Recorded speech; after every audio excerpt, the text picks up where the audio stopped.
दुनिया ये सदाकत में तेरा नाम रहेगा, दुनिया ये सदाकत में तेरा नाम रहेगा। सिद्दीक़ तेरा नाम से इस्लाम रहेगा। दुनिया ये सियासत में तेरा नाम रहेगा, दुनिया ये सियासत में तेरा नाम रहेगा। फारूक तेरा नाम से इस्लाम रहेगा। दुनिया ये शुजाअत में तेरा नाम रहेगा, दुनिया ये शुजाअत में तेरा नाम रहेगा। उस्मान तेरा नाम से इस्लाम रहेगा। दुनिया ये मुअज्जिन में तेरा नाम रहेगा, बेलाल तेरा नाम से इस्लाम रहेगा। अल्हम्दुलिमन क़द्दर खैरन व ख़बाला, अल्हम्दुलिमन क़द्दर खैरन व ख़बाला, वश्शुक्रु लिमन सव्वर हुस्नन व जमाला, वश्शुक्रु लिमन सव्वर हुस्नन व जमाला। ला विद्द वला निद्द वला हद्द लिमौला, अल-आन कमा कान वलम यल्क़ ज़वाला, अल-आन कमा कान वलम यल्क़ ज़वाला। फ़र्दुन समदुन अन सिफ़तिल ख़ल्क़ि बरीउन, फ़र्दुन समदुन अन सिफ़तिल ख़ल्क़ि बरीउन। रब्बुन अज़लियुन ख़लक़ल ख़ल्क़ कमाला, रब्बुन अज़लियुन ख़लक़ल ख़ल्क़ कमाला। ला इलाहा, किरे भाई मुख जबान बंद करें बोलें ला इलाहा इल्लल्लाह। स्थान पूर्व मुरारीपुर, पश्चिम बालिया, জান্নাতুল মাওয়া জামে মসজিদ সংলগ্ন মাঠ। যুব সমাজের উদ্যোগে তৃতীয় বার্ষিক ওয়াজ ও দোয়ার মাহফিল। আজকের সমাপনী রজনীর স্বনামধন্য সভাপতি জনাব আলহাজ মোহাম্মদ জাহাঙ্গীর আলম, প্রধান অতিথি জনাব শরীফুল হক মিলন, বিশেষ অতিথি জনাব মোহাম্মদ আবুল কালাম আজাদ, চেয়ারম্যান ৫ নং হরগ্রাম ইউপি। আমার আগে যিনি কথা বলেছেন জনাব মোহাম্মদ নওশাদ আলী, হাফেজ মাওলানা মোহাম্মদ মাহবুবুল ইসলাম, পেশ ইমাম জান্নাতুল মাওয়া জামে মসজিদ। সকলের জন্য দোয়া করছি আতালাল্লাহু উমরাহু ওয়া বারাকাল্লাহু ফি হায়াতি। পড়েন আমিন, আরো জোরে পড়েন আমিন। এই মাহফিল কি প্রতিদিন দেওয়া হবে? প্রত্যেক দিন দেওয়া হবে না? আগামীকালকে হবে নাকি বলেন? আগামীকালকে হবে না? বাজারে এখনো যারা ঘোরাফেরা করছেন, বাজার যদি শেষ হয়ে থাকে প্যান্ডেলে আসে, নয় বাসায় যে ঘুমান নাকি বলেন? হয় আসা লাগবে, নাহলে বাসায় যাওয়া লাগবে নাকি? এর বাইরে কোনো আর রাস্তা আছে? আর আপনারা যারা এই যে সামনে ফাঁকা রেখেছেন, একটু জায়গা পূরণ করে বসেন। বেশি সময় না, এই ১২টা পর্যন্ত, আর ১ ঘন্টা ১.৫ ঘন্টা সময় আছে। থাকতে পারবেন না আমার সাথে ইনশাল্লাহ? থাকতে পারবেন তো ইনশাল্লাহ? দেখি কে কে থাকবেন। লিল্লাহি তাকবীর। সবাই মুখ খুলে নাই, একটু সামনে আসেন না আপনারা প্লিজ, আমার খুব খারাপ লাগছে। একটু আসেন, কষ্ট করে হলো আসেন। আরে হিলেন দিয়ে আছেন পেছনে, কি ব্যাপার? হিলান ছেড়ে সামনে আসেন নাকি বলেন? একটু আসেন, সামনে আসেন। জান্নাতে মানুষ বেশি যাবে না, জান্নাতে মানুষ খুব অল্প মানুষ যাবে, এটাকে বিশ্বাস করেন? আমার সঙ্গে কথা বলেন।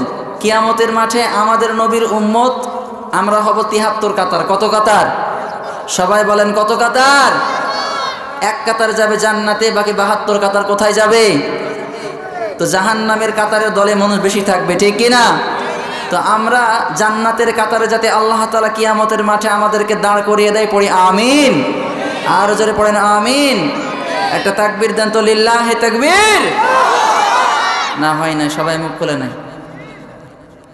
লিল্লাহি তাকবীর, লিল্লাহি তাকবীর। সম্মানিত উপস্থিতি, আমাদের সামনে রমাদানুল মুবারক মাস, নাকি বলেন? আগামীকালকে জুমার দিন, এর পরের দিন কি তারাবির নামাজ। সম্মানিত উপস্থিতি, সংক্ষিপ্ত পরিসরে যদি সময় থাকে বা আপনারা থাকেন, পরবর্তীতে শেষ সময়ে রমাদানুল মুবারক মাস নিয়ে কিছু কথা বলবো। আমি সংক্ষিপ্ত পরিসরে আলোচনার বিষয় নির্ধারণ করেছি যে কিয়ামতের মাঠে আমরা নবীজির কাছ থেকে সকলের সুপারিশ পেতে চাই তো ইনশাআল্লাহ, নাকি বলেন? সকলের সুপারিশ পেতে চাই তো কিয়ামতের মাঠে। ইকোটা একটু কমায় দেন, একটু সাউন্ড দেন। ভাইজান একটু মোটা করে দেন, একটু সাউন্ড দেন। হ্যাঁ আপনি থামেন, আমি বলছি, সমস্যা নেই। হ্যাঁ ঠিক আছে। তো কিয়ামতের মাঠে আমরা সকলে নবীজির কাছ থেকে সুপারিশ পেতে চাই তো ইনশাআল্লাহ, নাকি বলেন? আমরা শেষ নবীর উম্মত হতে পেরে খুশি না বেজার? খুশি না বেজার? কম না বেশি? যদি হয়ে থাকে বেশি, আল্লাহ সুবহানাহু ওয়া তাআলার দরবারে শুকরগুজার হচ্ছি। আমরা সকলে উচ্চ আওয়াজ দিয়ে হৃদয়ের সবটুকু ভালোবাসা উজাড় করে দিয়ে পড়ছি আলহামদুলিল্লাহ। আর একটু জোরে পড়েন আলহামদুলিল্লাহ। লক্ষ কোটি দুরুদ সালাম বর্ষিত হোক আকাই নামদার তাজদারি মদিনা দুলালে আমিনা মুহাম্মদ মুস্তাফা সকলে পড়ি সাল্লাল্লাহু আলাইহি ওয়াসাল্লাম। বিশ্ব মানবতার মুক্তির দিশারি, কিয়ামতের মাঠে আমাদের সুপারিশকারী যেই নবী, কঠিন কিয়ামতের মাঠে আপনাকে আমাকে সুপারিশ করে জান্নাতে নিয়ে যাবে। পৃথিবীর জমিনে কোনো নেতা নেত্রী, কোনো দল, কোনো মত, কোনো পীর, কোনো আউলিয়া, কোনো ইমাম সাহেব আপনাকে কিয়ামতের মাঠে সুপারিশ করে জান্নাতে নিয়ে যেতে পারবে? আর জোরে বলেন, পারবে? একমাত্র পারবে আমাদের নবী মুহাম্মদুর রাসূলুল্লাহ। আজকের আলোচনার বিষয় বলেছিলাম যে কিয়ামতের মাঠে শাফায়াত যদি কেউ পেতে চায় নবীজির কাছ থেকে, 4টা কাজ করা লাগবে। সবাই বলেন কয়টা কাজ? নবীজির কাছ থেকে কিয়ামতের মাঠে যদি কেউ সুপারিশ নিতে চায়, আমরা নিতে চাই তো ইনশাআল্লাহ, নাকি বলেন?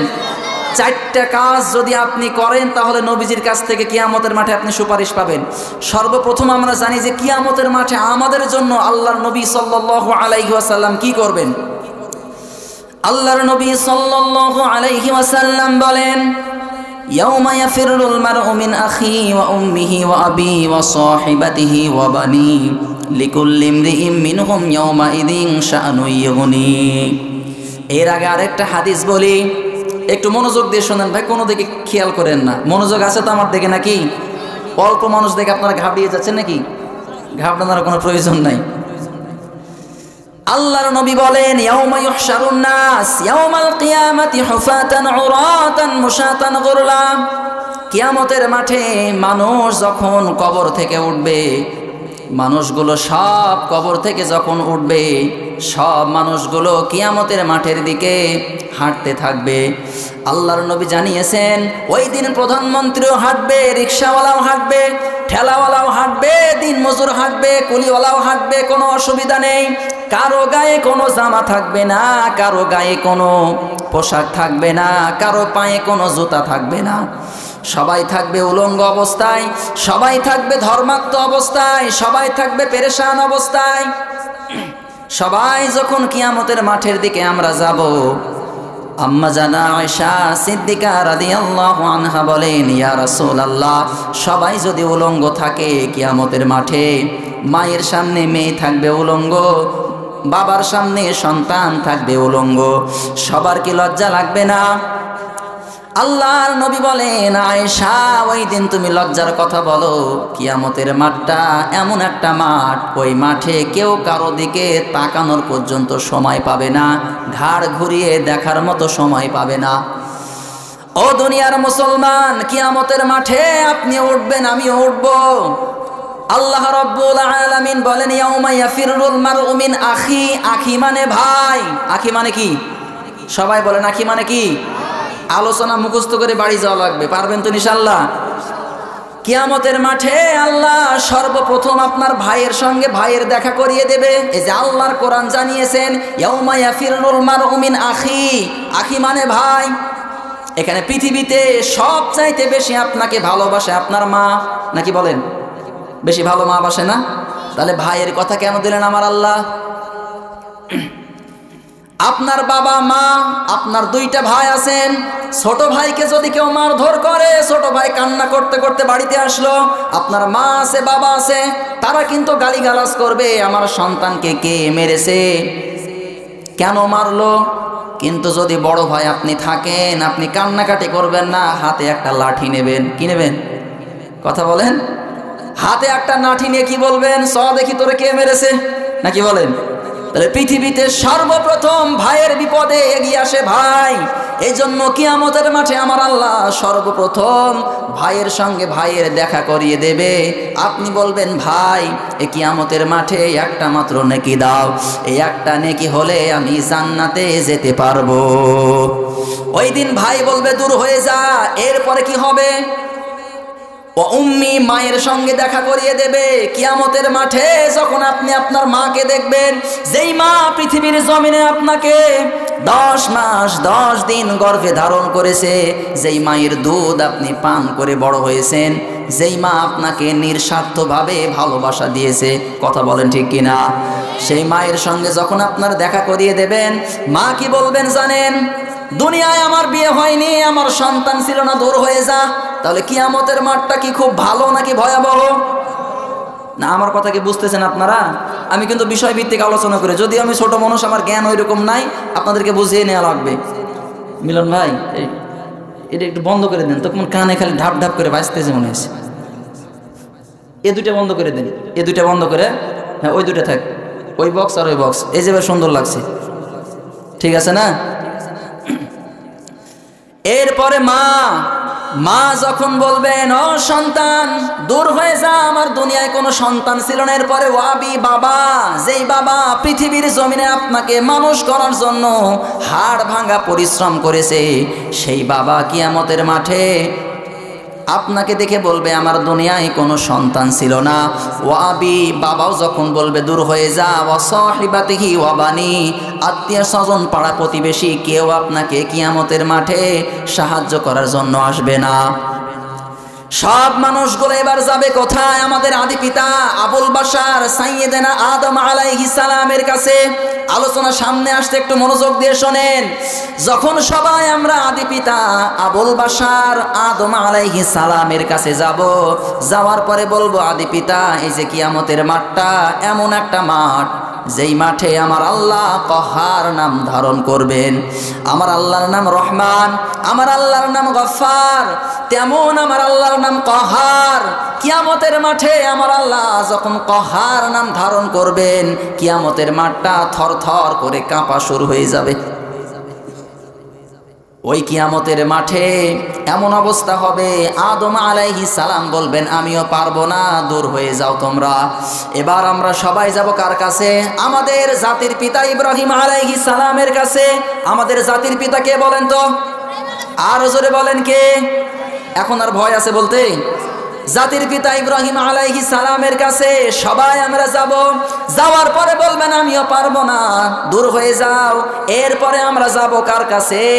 সাইয়েদেনা মুসা আলাইহিস সালামের কাছে, যাকে বলা হয় মুসা কালিমুল্লাহ, আল্লাহর সঙ্গে কথা বলেছে। কথা বলেন ঠিক কিনা?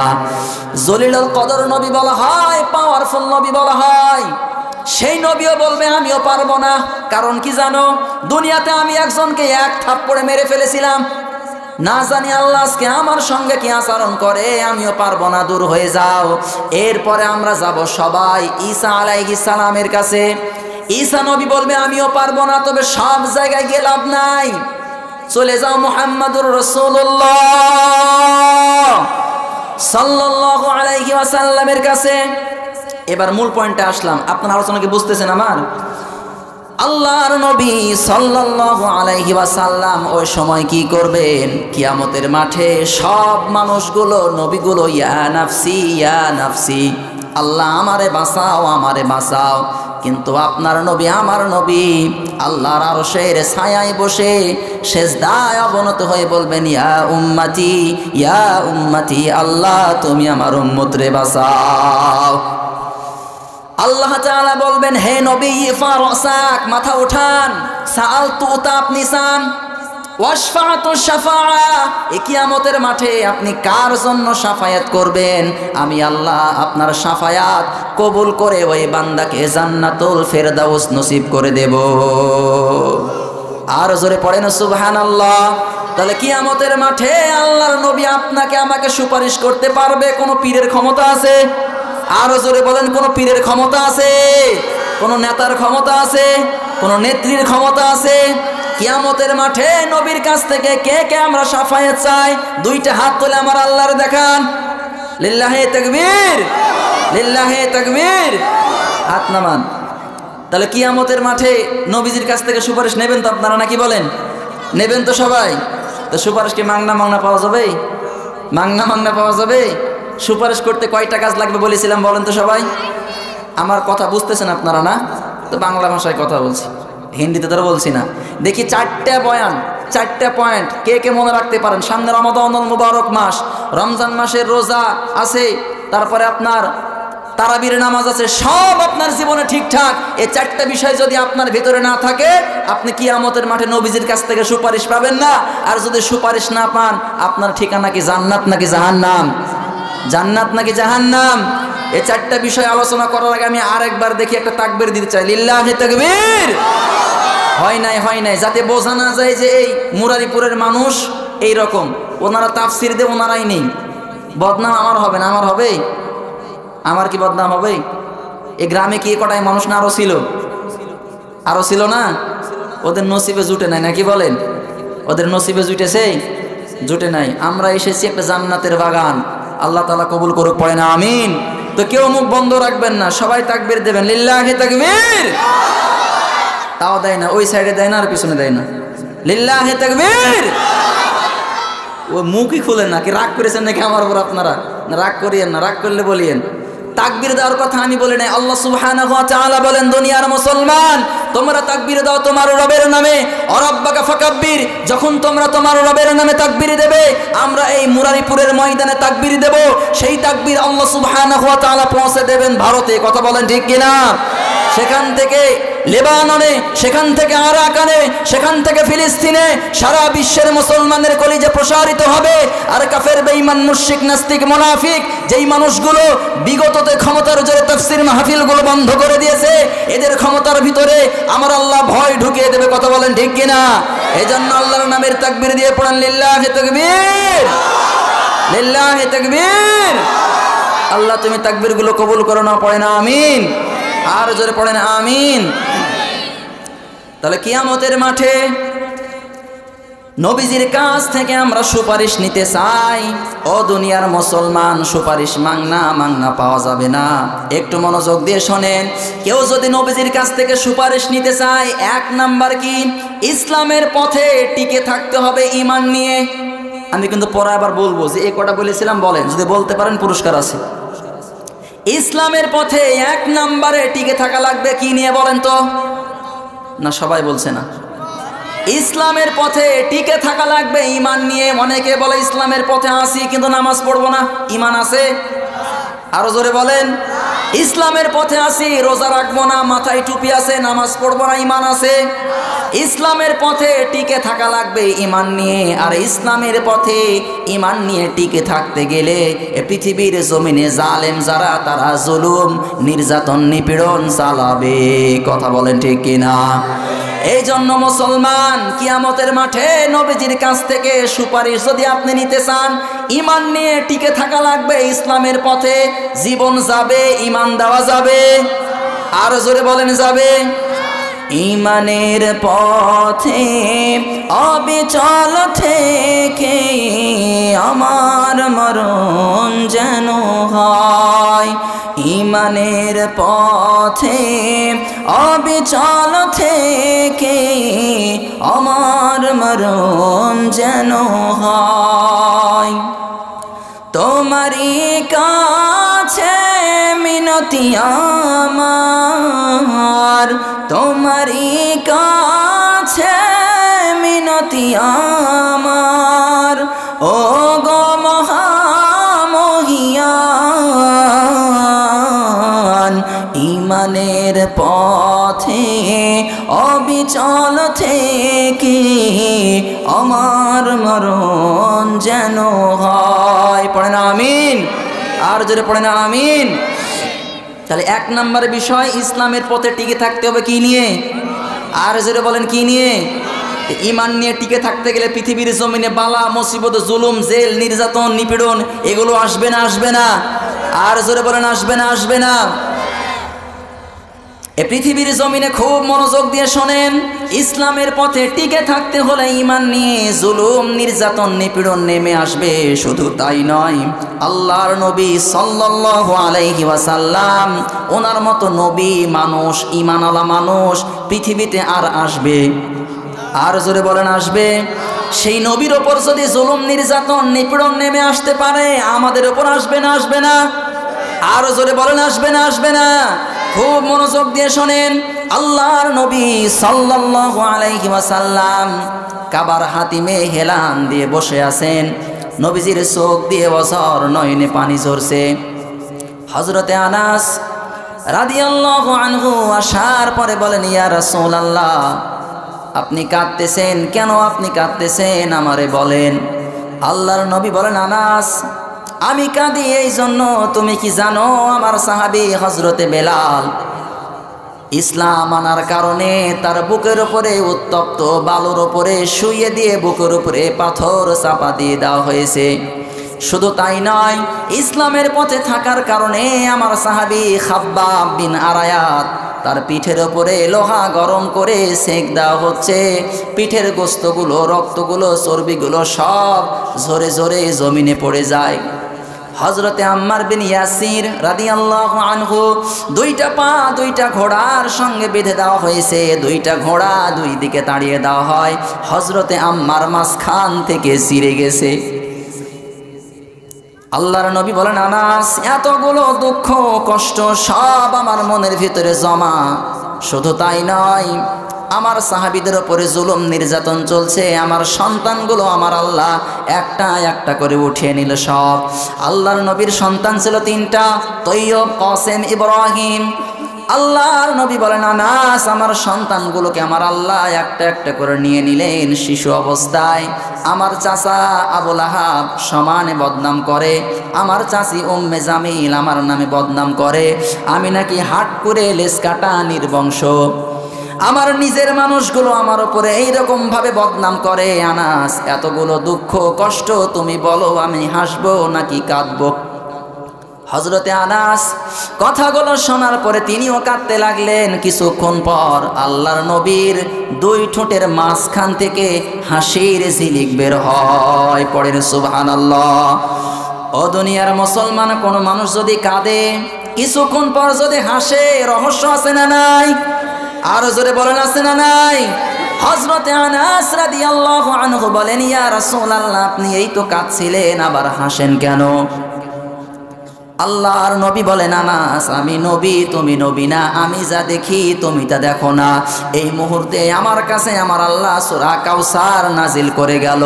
ইন্না আ'তাইনাকাল কাউসার। পড়েন আল্লাহু আকবার।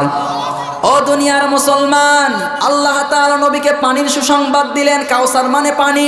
এখানে বোঝার বিষয় আছে, খুব মনোযোগ দিয়ে শোনেন। আমি পয়েন্ট ছাড়া কথা বলবো না। আমি বলেছিলাম যে ইসলামের পথে টিকে থাকতে হবে ঈমান নিয়ে, তাহলে কিয়ামতের মাঠে নবীজির সুপারিশ পাওয়া যাবে। কথা কি বুঝতেছেন আমার?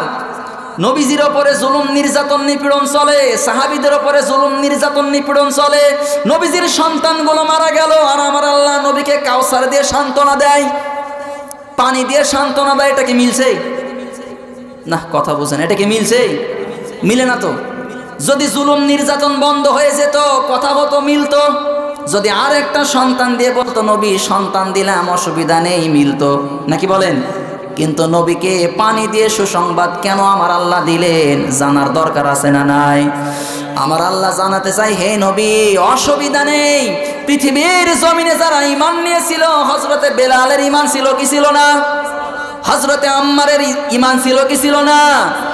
ও দুনিয়ার মুসলমান, আমার আল্লাহ নবীকে এটাই বোঝাতে চায়, হে নবী, ইসলামের পথে যারা টিকে আছে ঈমান নিয়ে, এরা যদি মারা যায়, এরা মারা যাবে, ইমান নিয়ে কবরে যাবে, কিয়ামতের মাঠে উঠবে। আর আমি যে আপনাকে হাউজে কাউসার দিলাম, কিয়ামতের মাঠে এদেরকে 1 গ্লাস করে পান করাবেন। 1 গ্লাস করে পান করানোর সঙ্গে সঙ্গে আমি আল্লাহ এদেরকে জান্নাতুল ফেরদাউস দান করে দেব। এবার কি বুঝতে পেরেছেন কথা? তাহলে ইসলামের পথে টিকে থাকতে হবে ঈমান নিয়ে। নবীজির উপরে জুলুম নির্যাতন নিপীড়ন চলছে, ওরা যদি ঈমান নিয়ে কবরে যায়, নবীজির হাত থেকে হাউজে কাউসারের পানি পাবে কোথায় বলেন? কিয়ামতের মাঠে।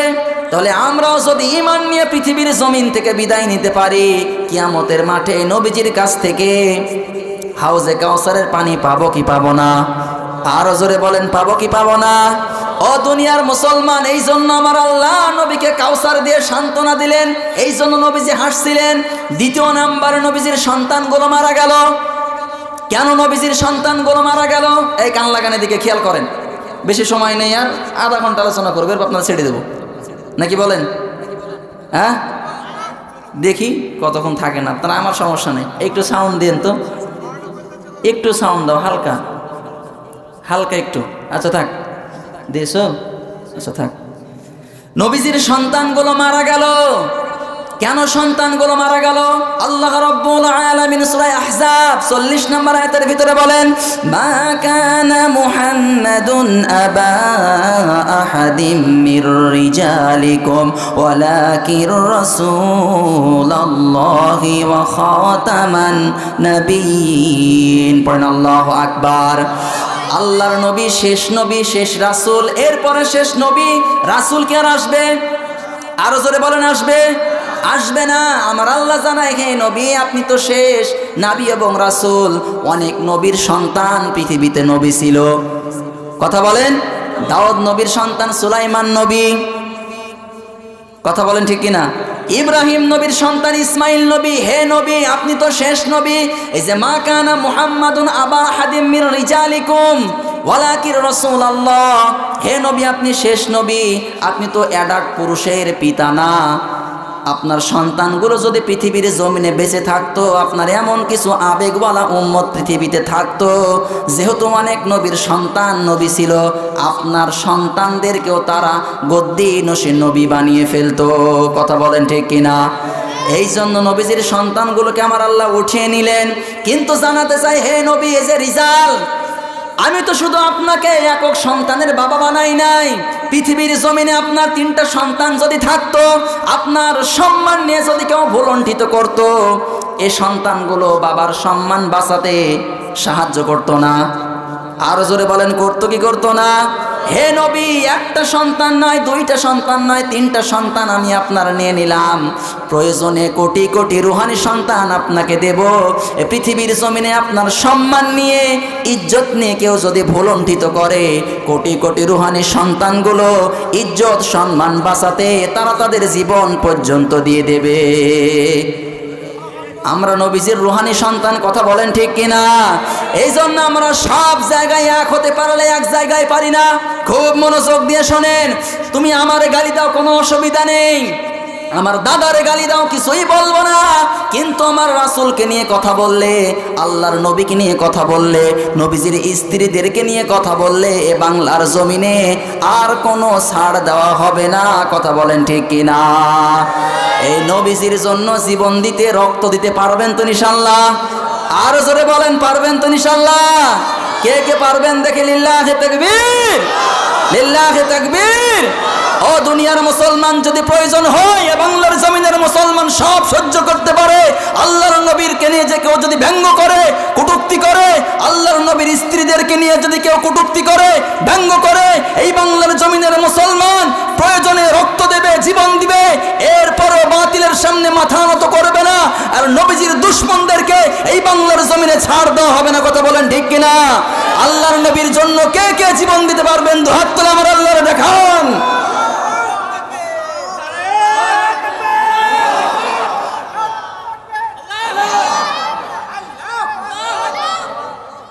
অভ্যাস নাই ইসলাম নিয়ে, ইমানের পথে টিকে থাকতে হবে, ইসলামের পথে টিকে থাকতে হবে ইমান নিয়ে। কথা বলেন ঠিক কিনা? পেয়েছেন তো আপনারা নাকি একটা পয়েন্ট? পেয়েছেন তো ইনশাআল্লাহ? আর আমাদের ইমান কেমন ইমান শুনবেন। সকালবেলা ইমান আনে, বিকালে আবার ইমান শেষ। একটা বিড়ির টানে ইমান শেষ হয়ে যায়। কথা বলেন ঠিক কিনা? ও দুনিয়ার মুসলমান, এক লোক এই যে সামনে রমজান মাস আসছে, অনেক পানি থাকলে দেন, চা খাবো না। রমজান মাস আসছে, নামাজ পড়বে, রমজান মাস শেষ, নামাজও শেষ। কথা বলেন ঠিক কিনা? আবার রমজান মাসে অনেকে আবার সারা দিন রোজা রাখার পরে সন্ধ্যাবেলায় বিড়ি দিয়ে ইফতার করে। আমি দেখেছি আমাদের গ্রামে যখন থাকতাম তো খালি ছটপট ছটপট করে, কখন রোজা খুলবো। রোজা খুলেই নামাজ কি পড়াবো না, বিড়ি টানবেন। একে রাগ করিয়েন না, রাগ করতেছেন, এটা ছেড়ে দিন। বিড়ি খাওয়া ভালো না? ভালো। জামা কাপড় গন্ধ করে, মুখ গন্ধ করে, আর এটাই পৃথিবীর একমাত্র খাবার যেটা টয়লেটে বসে খাওয়া যায়, নাকি বলেন? সিগারেটের গায়ে লেখা থাকে না, স্মোকিং কজেস ক্যান্সার, নাকি বলেন? এই সিগারেট খেলে আপনি মৃত্যু হতে পারে। যদি চানাচুরের গায়ে লেখা থাকে যে এই চানাচুর খেলে আপনার বাচ্চা ডায়রিয়া হয়ে মরবে, খাবেন? কথা বলে না, খাবেন? তো সিগারেটের গায়ে লেখা থাকার পরও কেন খান? এই খাবারটা কি ভালো? খায় না, এটা ছেড়ে দিন। পারবেন তো ইনশাল্লাহ? রমজান মাস অনেকে ছাড়ে, রমজান শেষ আবার ধরে ফেলে না, এইটা করিয়েন না। আমাদের ইমান কেমন ইমান? সকালবেলা ইমান আনে, বিকালে ইমান ভেঙে যায়। অনেকেই হারামের সঙ্গে সম্পর্ক আছে। এক লোক তার বউরে ডাক দিয়ে বলে, বউ সামনে রমজান মাস, আগামীকালকে যেমন রোজা, ফজর থেকে নামাজ ধরেছি, ফজরের নামাজ পড়লাম, জোহরের নামাজ পড়বো, আর হারাম খাবো না, একেবারে পাক্কা ইমানদার হয়ে গেলাম। বউরে ডাক দিয়ে বলে, কোনো বাজার সদাই কিছুই করতে পারবো না, টাকাও নেই, যা পারিস কর, দুপুরে এসে খাবো। মানে ইমান এনেছে, কাজ কামও বন্ধ করে দিয়েছে। আর বউ চিন্তা করছে, দুইটা সন্তান আমার, ও যদি না খায় সন্তানদেরকে তো খাওয়ানো লাগবে। অন্যের বাড়ির মুরগি বাড়িতে আসে না, এ কথা বলেন? অন্যের বাড়ির মুরগি বাড়িতে এসেছে, ও ধরে জবাই করে দিয়েছে ওর বউ। দুপুরবেলায় যখন খাবার খেতে এসেছে, নামাজ পড়ার পরে আলু ভর্তা সামনে ঠেলে দিয়েছে। ও বলছে, হে বউ, আলু ভর্তা দিয়ে ভাত দিলি কেন? বলে, গোশ আছে নাও। যখন মুরগির গোশ সামনে এগিয়ে দিয়েছে, স্বামী বলে যে, গোস্ত আমি কিনি নাই, তুই গোস্ত পেলি কোথায়? বলে, অন্যের বাড়ির মুরগি এসেছিল, ধরে জবাই করে দিয়েছি। বলে, এটা হারাম, খাওয়া যাবে না। বলে, তুমি খেও না, তোমার জন্য রান্না করে নি, আমার সন্তানেরা খাবে, আমি খাবো, এই যে তোমার আলু ভর্তা দিলাম, খাও। আচ্ছা বলেন তো, সামনে যদি মুরগির গোশ থাকে, আলু ভর্তা দিয়ে ভাত খেতে ইচ্ছা করবে? একটু কথা বলেন রে ভাই, আলু ভর্তা দিয়ে ভাত খেতে ইচ্ছা করবে? এখন ওই যে ভর্তা দিয়ে ভাত শুধু মা খায়, আর মনে মনে চিন্তা করে এই জিনিস কেমন করে হালাল করা যায়, ওই গোস্ত কেমন করে হালাল করা যায়। দু এক লুকমা দেওয়ার পরে ডাক দিয়ে বলে, এই বউ, আদা কার টাকায় কেনা? বল। বলে, তোমার টাকায় কেনা। বলে, রসুন কার টাকায়? বলে, তোমার। পেঁয়াজ কার টাকায় কেনা? বলে, তোমার টাকায়। তাহলে ঝোল হবে কার? বলে, তোমার। বলে, ঝোল দে। কি বলছে? এই ঝোল দিয়ে আমি গোশ খাবো না, যেহেতু মশলা আমার হালাল, টাকার কেনা, ঝোল আমার হালাল, নাকি বলেন? ঝোল হালাল নাকি হারাম? এই কথা বলেন। মায়া তো আছে, যখন ওই ঝোলের সঙ্গে একটা গোস্ত দিয়ে দিয়েছে, গোস্তটা উঠিয়ে নিবে যাবে, বউ যখন উঠিয়ে নিতে গেছে, বলে, পাগলি রাখ, অসুবিধা নেই, ঝোলের সঙ্গে এক এক পিস গোস্ত আসলে ওটা হালাল, অসুবিধা নেই। এই যে আমরা মুসলমান বাংলাদেশে খুব চালাক এবং ধালদাবাজ। রমজান মাসে রোজা রাখে, রমজান মাসে নামাজ পড়ে, রমজান মাসের পরে এই যে এশারের সময় যখন আসে, তখন তো হালাল সবই, নাকি বলেন? এই কথা বলে না, কথা বোঝেন না আমার? রমজান মাসে মোটামুটি ভাবে চলে, রমজান যখন পার হয়ে যায়, আবার যেই কারো সেই, এই ইমানে কিয়ামতের মাঠে নবীজির কাছ থেকে সুপারিশ পাওয়া যাবে। আর জোরে বলেন, যাবে।